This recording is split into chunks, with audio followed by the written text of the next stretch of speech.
उद्योजक ते आहेतच आणि ते पत्रकारांशी संवाद साधतील अशा प्रकारचं आहे. आणि त्यानंतर आज काल आपण पाहिलं असेल की उद्धवजींनी अनेक शाखांना भेटी दिल्या,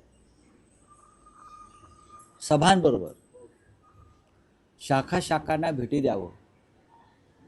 मग शिवसेना असेल किंवा मनसेच्या शाखा असतील, त्यांना भेटी देऊन कार्यकर्त्यामध्ये उत्साह निर्माण करावा. शाखा भेटी ही एक छोटी सभाच असते. तर माननीय उद्धवजी आणि राज्य या दोघांनीही हे ठरवलं आहे की जसा वेळ मिळेल सभा आणि दौऱ्यांतून त्यानुसार मुंबईतील शाखांना भेटी द्यायच्या. राऊत साहेब, एक माहिती समोर येते आहे की 12 जानेवारीला महायुतीची सभा शिवाजी पार्क मध्ये होते आहे. ठाकरे बंधूंच्या सभेचं काही नियोजन आहे का? कारण आम्ही खरं म्हणजे 11 तारीख मागितली होती रविवारी, पण जसं बिनविरोधचा घोटाळा आहे, ज्याच्या आधी ससा तो पारधी सत्ता आहे, त्याच्यामुळे आता तारखांचे काय घोळ पालिका प्रशासन, नगरविकास प्रशासन त्यांच्या हातामध्ये आहे. पण आमच्या लोकांनी मग मनसेतर्फे असेल किंवा शिवसेनेतर्फे असेल 11 आणि 12 या दोन्ही दिवशी आम्ही मागणी केलेली आहे शिवतीर्थ. पण आम्हाला खात्री आहे 11 किंवा 12, शक्यतो 12 या दिवशी आम्हाला सभेची परवानगी मिळू शकते. सर, जी 12 जानेवारी ही तारीख महायुतीच्या सभेसाठी आणि हे त्यांचे प्रयत्न सुरू आहेत की आमची मुंबईमध्ये शिवतीर्थावर सभा होऊ नये. हा एक रडीचा डाव त्यांचा टाकण्याचा प्रयत्न सुरू आहे. त्यासाठी त्यांनी जी मागणी करतो आपण की आम्हाला हे मैदान मिळावं, त्या तारखांचे सुद्धा घोळ केलेले आहेत. त्यांच्या हातात सरकार आहे ना. प्रश्न हा आहे की समजा जर 12 तारखेला महायुती सभा होणार असेल तर मग ठाकरे बंधूंची संयुक्त सभा होईल ना. एवढी मोठी मुंबई आमची आहे, ती मुंबई काय महायुतीच्या बापाची आहे, बापजाद्यांची आहे का? उपऱ्यांची आहे का? भ्रष्टाचारांची आहे का? मुंबईवर गेल्या 60 वर्षापासून ठाकरेंचंच राज्य आहे, शिवसेनेचंच राज्य आहे जवळजवळ, बाळासाहेब ठाकरेंपासून आतापर्यंत. एवढी मोठी मुंबई आहे. पण शिवतीर्थाला एक महत्त्व आहे, नक्कीच शिवतीर्थाला एक महत्त्व आहे. आणि त्याच्यामुळेच हे महायुतीचे मुंगळे बरं का, जे सत्तेच्या गुळाला चिटकून बसलेले आहेत, त्यांचा तो प्रयत्न आणि डाव ते सुरू आहेत की आम्हाला शिवतीर्थावर सभा घेता येऊ नये. पण आम्ही कायद्याच्या चौकटीत राहून मागणी केलेली आहे आणि त्या संदर्भात निर्णय येईल. राऊतसाहेब, मुंबईतील ठाकरे बंधूंच्या युतीच्या उमेदवारांचं सगळं आपण एकूण समीकरण बघितलं तर संपूर्ण मुंबईत आश्चर्य व्यक्त होत आहे की जे किरीट सोमय्या, जे उद्धव ठाकरेंचे, संजय राऊतांचे, शिवसेना उभाटाचे कट्टर विरोधक, महाराष्ट्राचे कट्टर विरोधक म्हणून बघितले जातात. किरीट सोमय्या हे महाराष्ट्राचे कट्टर विरोधक. किरीट सोमय्या यांच्या समोर शिवसेने उभाटानं उमेदवार दिलेला नाही. एनसीपीला ही जागा सोडली, एनसीपीचा अर्जही बाद ठरलेला. अशा वेळेस नील सोमय्या हे आता तसे बिनविरोध. आपल्याकडे तशी माहिती फार कमी आहे. मुळात किरीट सोमय्या हे फक्त शिवसेनेचे किंवा आमचे शत्रू नसून ते महाराष्ट्राचे शत्रू आहेत. ते महाराष्ट्राचे शत्रू आहेत पूर्णपणे. ते महाराष्ट्र द्वेष्टे आहेत, मराठी द्वेष्टे आहेत. आणि अशा महाराष्ट्राच्या दुश्मनांना निवडणुकीच्या रिंगणात भाजप आणत असेल तर भारतीय जनता पक्षाचे मनसुबे स्पष्ट होत आहेत. किरीट सोमय्यांची आतापर्यंतच्या सगळ्या भूमिका या महाराष्ट्र विरोधी आहेत. त्यांनी शालेय शिक्षणामध्ये मराठीलाही विरोध केला होता, मराठी सक्तीला, लक्षात घ्या. त्यासाठी ते उषा मेहतांबरोबर कोर्टात गेले होते. इथून सुरुवात करा. महाराष्ट्रातले अनेक मराठी उद्योजक, मराठी राजकारणी यांच्या विरोधात त्याने अमित शहांच्या सांगण्यावरून मोहीम उघडली. त्यातून आम्ही बाहेर पडलो सगळे. आणि भारतीय जनता पक्षात हे सगळे भ्रष्टाचारी गेल्यावरती किरीट सोमय्याचं तोंड शिवलं गेलं. आता प्रश्न वॉर्ड क्रमांक 107 बरोबर, मुलुंडचा वॉर्ड क्रमांक 107 जिथे तुम्ही हा प्रश्न विचारलात, जागा वाटपात त्या जागेचा आग्रह आणि हट्ट हा राष्ट्रवादी काँग्रेस शरद पवार यांनी केला. आम्ही त्यांना सांगितलं की ती जागा अत्यंत नाजूक आहे, आम्हाला ती लढणं गरजेचं आहे, पण आमच्याकडे चांगले उमेदवार आहेत, आपण सगळे मिळून ती जागा जिंकू. मग शेवटी नाईलाजानं आम्ही ती जागा त्यांच्याकडे दिली, त्यांच्या कोणी कार्यकर्त्याला तर उमेदवारी दिली, पण आम्ही सगळ्यांनी ठरवलं की राष्ट्रवादी काँग्रेसच्या उमेदवाराच्या मागे आपण उभं राहायचं. पण नेहमीप्रमाणे जो बिनविरोध घोटाळा झाला त्यात 107 वॉर्डसुद्धा त्या घोटाळ्यात सामील झाला. आता त्यानंतर हे मुलुंडचे नागडे पोपटलाल बिनविरोध बिनविरोध बिनविरोध माझ्या विरुद्ध कोणी नाही असे नाचायला लागले. तसं नाही आहे. राष्ट्रवादी काँग्रेसला ती सीट सुटल्यावर आमचे तिकडले कडवट शिवसैनिक, शिवसेनेचे पदाधिकारी राहिलेले दिनेश जाधव यांनी आपला अर्ज तिथे भरून ठेवला.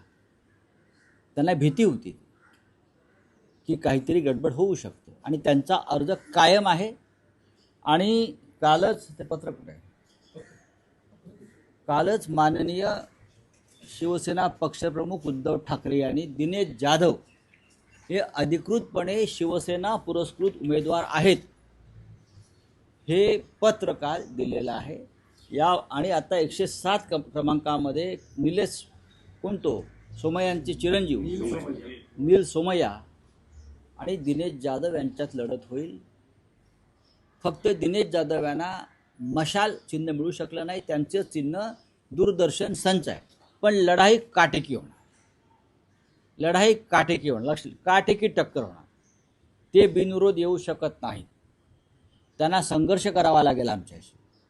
आणि आम्हाला खात्री आहे की सगळे महाराष्ट्र हा आपलं राज्य मुंबई माझी म्हणणारे सर्व भाषिक या महाराष्ट्र देशाविरुद्ध एक होतील आणि दिनेश जाधव यांचा विजय होईल याच्याविषयी आमच्या मनात शंका नाही. अजित पवारांना घेऊन पश्चाताप होत असल्याचं रवींद्र चव्हाण म्हणतायत. अजित पवारांना घेण्यापूर्वी आम्ही देवेंद्र फडणवीसांना विचार करा म्हणून सांगितलं होतं, असं देखील कालच्या नाही. एकनाथ शिंदेना घेतल्यामुळे पण भाजपला पश्चाताप झाला. ते दाखवत नाहीत, आता लवकरच बोलतील. कारण स्वतः रवींद्र चव्हाण यांनीच ते वक्तव्य नगरपालिका निवडणुकीत केलेली आहे. मग अजित पवार असतील, एकनाथ शिंदे असतील, यांना सत्तेत घेतल्यामुळे भारतीय जनता पक्षाला नक्कीच पश्चाताप झालेला आहे. पण दिल्लीतले जे 2 नेते आहेत प्रमुख, त्यांच्या हट्टाखातर ते आजही सत्तेमध्ये आहेत, अमित शहा आणि मोदी. पण हे टेम्पररी व्यवस्था, ही तात्पुरती व्यवस्था आहे. पश्चाताप दिल्लीलाही होतो आहे आता, पण त्यांना काही दिवस ढकलायच्या, खास करून महापालिका ढकलायची. त्यानंतर मग हा पश्चाताप उघडपणे बाहेर येईल, उद्रेक होईल आणि महाराष्ट्राच्या राजकारणामध्ये 100% उलथापालथ होईल. आत्ता त्यांचे सगळे लाड पुरवले जात आहेत. सध्या भारतीय जनता पक्षाबरोबर सत्तेत असलेले अजित पवार हे भारतीय जनता पक्षाच्या भ्रष्टाचारावर बोलत आहेत आणि तरीही सत्तेत आहे. बरोबर आहे. हा एक महाराष्ट्राच्या राजकारणातला फार मोठा चमत्कार आहे. तरी ते सत्तेत आहेत आणि ते सांगतायत माझ्यावर 70,000 कोटी घोटाळ्याचा आरोप करणाऱ्यांबरोबर मी सत्तेत आहे. त्याच पद्धतीनं एकनाथ शिंदे त्यांच्यावर, त्यांच्या कुटुंबावर, त्यांच्या सहकाऱ्यांवर भ्रष्टाचाराचे प्रचंड आरोप आहेत, झालेले आहेत. त्यातल्या काही लोकांवर ईडीची कारवाई झालेली आहे, सुरू आहे. तरीही ते आरोप करणाऱ्यांबरोबर सत्तेत आहेत. पण हे ओझं भविष्यात भारतीय जनता पक्ष फेकून देईल अशी माझी माहिती आहे. तुमचा वचननामा जाहीर झाल्यानंतर भाजपकडनं मुंबई महानगरपालिकेच्या कारभाराचा 30 लाख कोटींचा आरोपपत्र सादर करणार आहे. करू द्या ना. भारतीय जनता पक्ष म्हणजे काय इंटरनॅशनल न्यायालय आहे का? हां, त्यांच्यावरती आरोपपत्र दाखल केलं तर आरोपी क्रमांक 1 मुंबई लुटणारे, आरोपी क्रमांक 1 अमित शहा, आरोपी क्रमांक 2 गौतम अडाणी, आरोपी क्रमांक 3 एकनाथ शिंदे, ह्यांच्यावरती आरोपपत्र दाखल करावे लागतील आम्हाला. मोदींपासून ही मुंबई लुटण्याचं काम कोणी केलं? भ्रष्टाचाराला थारा कोणी दिला? मुंबईतल्या नरेंद्र मोदी, अमित शहानी दिला. आम्हाला काय तुम्ही सांगताय? काल महायुतीची सभा झाली, त्या सभेमध्ये एकनाथ शिंदे, देवेंद्र फडणवीस यांनी अनेक गोष्टींवर टीका केली. करू द्या हो. त्यांचं असं म्हणणं आहे की श्रेय हे ठाकरे शिवसेना घेते एक पालकांची टोळी जी श्रेय घेण्यासाठी कॅम्पेन करत आहे, पर पब्लिक सब जानती है. ते हेही म्हणतात की मराठी महापौर होईल. तुम्ही जे आव्हान दिलं होतं ते म्हणतात की हिंदू आणि महायुती मराठा. आणि नाही नाही, मग मराठी बोला ना थेट. हिंदू कशाला आणताय मध्ये? मग थेट मराठी का बोलत नाही? मराठी बोलताना यांची जीभ का अशी लुळी पडते आहे? आम्ही बोलतोय मराठी महापौर होईल, मग मध्येच हिंदू कशाला आणताय? हां, मराठी बोला ना. ही मुंबई, हा महाराष्ट्र हा मराठी माणसाचा आहे. आणि हिंदुत्व शिकवू नका. शिवाजी महाराज आणि बाळासाहेब ठाकरे हिंदू हृदय सम्राट हे या महाराष्ट्रात जन्माला आले. इथे औरंगजेब जन्माला नाही आला, तो गुजरातमध्ये जन्माला आला. तर आम्हाला फडणवीस वगैरे लोकांनी हिंदुत्व शिकवू नये. आणि त्यांच्याबरोबर कोण ते झंपे उभे असतात, एकनाथ शिंदे वगैरे, बरं का, ते आम्हाला हिंदुत्व शिकवणार? काय संबंध आहे त्यांचा हिंदुत्वाशी? हे बूटचाटे दिल्लीचे सगळे. महापालिका Website तयार करण्यात निवडणुकांमध्ये आलेली जे आहे. 66 उमेदवार बिनविरोध निवडून आलेले आहेत. निवडणूक आयोगानं म्हटलं की अजूनपर्यंत त्यावर निर्णय दिलेला नाही. चौकशी होईल, अहवाल सादर होईल आणि त्यावर नंतर निर्णय घेतला. कायदा सांगतो, नियम सांगतो, अशा प्रकारे बिनविरोध निवडणुका आता होऊ शकत नाहीत. कारण EVMवरती अजून एक बटन असतं, नोटा. ते दाबण्याचा अधिकार प्रत्येक मतदाराला आहे आणि तो एक उमेदवार आहे नोटा म्हणून. ते रिंगणामध्ये आहेत ना लोक. रिंगणामध्ये नोटा नावाचा उमेदवार आहे, जो कायद्यानं त्याला तिथे उमेदवारी मिळालेली आहे. आणि त्या नोटाला बरेच अधिकार आहेत. निवडणूक रद्द सुद्धा होऊ शकते. 21 नुसार अभिव्यक्ती स्वातंत्र्यावरती गदा येते म्हणून सर्वोच्च न्यायालयाने या संदर्भात निर्देश दिले होते. बरोबर आहे ना? तेव्हा हे काय काय सांगतायत? निवडणूक आयोगानं अहवाल कसला मागवला आहे? कसले अहवाल मागवते निवडणूक आयोग? यांना सांगा, हे तुमचे आहेत ना नगरी विकास खात्याचे मंत्री, कायदा शिका. त्यांना सांगा रात्र शाळेत जा किंवा प्रौढ शाळेत जा, पण शाळेत जा. आतापर्यंत तुम्हाला जे काय थोडंफार साक्षरता आहे ती शिवसेनेमुळे आमच्या. तुम्ही शिकलाय. तुम्ही कोण होता? पण कल्याण किंवा डोंबिवलीमध्ये ठाकरे बंधूंच्या उमेदवारांनी जी नाट्यमयरित्या अचानक नाट्यमयरित्या नाही. माघार घेतली, त्याची पक्षांतर्गत काही चौकशी झाली आहे का? होय हे ना. नेमकं कशातून घडलंय? कशा 40 आमदार कसे फुटले त्याच पद्धतीने माघार घेतली. तिकडे 50 कोटी ते 5 कोटी, बरं का. तिथे 50 कोटी आहे, 50 खोके ते 5 खोके. जळगावला 50 लाख, काही ठिकाणी लाखात लहान महानगरपालिकांमध्ये, काही ठिकाणी एका खोक्यात. पण खोकी आणि पेट्या यांचा संदर्भ या माघारीशी आहे. पण तेवढं सोपं नाही निवडणुका होणार. राहुल नार्वेकरांवर अद्याप कारवाई केली निवडणूक आयोगाने. सर्व व्हिडिओ समोर आले, सर्व प्रकारची बातम्या येताना. निवडणूक आयोग गांडू आहे. कापायचा नाही शब्द. हिंमत पाहिजे. तुम्ही संविधानिक पदावर बसलेला आहात. तुमच्या कार्यालयात शेषनचा फोटो लावा, TN शेषनचा. आणि शेषनने ज्या प्रकारे काम केलं निवडणूक आयोग म्हणून, त्या पद्धतीनं काम करण्याचा प्रयत्न करा. नाहीतर तुम्हाला लोक गांडू किंवा ताटाखालची मांजरच म्हणणार. जसा गब्बर सिंग म्हणाला होता ना, इज्जत मिट्टी में मिला दी, तसं निवडणूक आयोगानं त्यांची प्रतिष्ठा धुळीस मिळवलेली आहे या महाराष्ट्रात आणि देशामध्ये. काय तुम्ही सांगता आम्हाला? एक वेब आणि कुठला कायदा? मंत्री भरत गोगावलेचा सुपुत्र अजून फरारी कसा? 1 महिना होऊन गेला. Attempt to murder. बाकी सगळे मिळत आहेत. मंगेश काळोखोचे आरोपी सापडले, खोपोली सगळे सापडले. पण भरत गोगावलेंचा मुलगा, ज्याने अटेम्प्ट टू मर्डरचा प्रयत्न केला आहे, खुनाचा प्रयत्न, हत्येचा प्रयत्न केलेला आहे, तो गेल्या 1.5 महिन्यापासून फरारी आहे, बेपत्ता आहे. आणि महाराष्ट्राच्या पोलिसांना ते सापडत नसतील तर रायगडच्या जिल्हा प्रमुखांना जाब विचारला पाहिजे. राऊत साहेब, पण महाराष्ट्रात एक भयानक घटना अशी घडलेली आहे की बिनविरोध उमेदवारी किंवा बिनविरोध निवडणुका करण्याच्या नादात मनसेच्या एका पदाधिकाऱ्याचा खून सोलापूरला हत्या झाली. झाली आहे.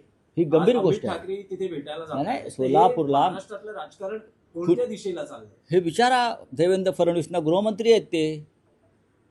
काल होते ना व्यासपीठावर सगळे. महाराष्ट्राचा चेहरा मोहरा बदलणार असं बोलले ना ते काल. महाराष्ट्राचा चेहरा मोहरा त्यांनी भ्रष्ट केला. महाराष्ट्राच्या चेहरा मोहऱ्यावर त्यांनी निरपराधांचे रक्ताचे शिंतोडे उडवले आणि म्हणतात आम्ही महाराष्ट्राचा चेहरा मोहरा बदलणार आहोत.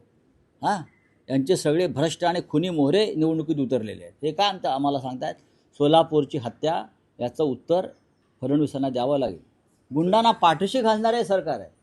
यांच्या सरकारमध्ये गुंड आहेत आणि खुनी आहेत. चला हिंदी में सर एक वेबसाईट तयार करण्यात आली आहे. बोला, आप बोलिए. सर एक वेबसाईट तयार करण्यात आलेली आहे हायटेक आज शिवसेना उद्धव बालासाहेब ठाकरे, महाराष्ट्र नवनिर्माण सेना और राष्ट्रवादी कांग्रेस शरद पवार साहब तीनों का एक जॉइंट मैनिफेस्टो वचननामा हम आज उनका प्रकाशन करेंगे, प्रदर्शन करेंगे. हमें पूरा विश्वास है ये तीन पार्टी एकत्र एक साथ आने के बाद मुंबई की महानगर पालिका हम जीत जाएंगे, चाहे कोई कुछ भी कहे.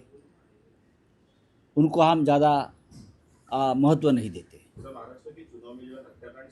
एक सोलापुर में महाराष्ट्र नवनिर्माण सेना की एक कार्यकर्ता की जिस प्रकार से निर्गुण हत्या हुई है, निर्मम हत्या हुई है, वो इसलिए कि ये सत्ताधारी लोग वहाँ का चुनाव निर्विरोध करना चाहते थे. जिस तरह से पूरे महाराष्ट्र में 60 से ज़्यादा लोगों को निर्विरोध चुनकर लाया, कैसे लाया, कौन से हिसाब से लाया, उसके पीछे क्या षड्यंत्र है उनको मालूम. लेकिन हम ये निर्विरोध चुनाव होने नहीं देंगे. कानूनन अधिकार नहीं है. ईवीएम मशीन पर एक बटन है नोटा का.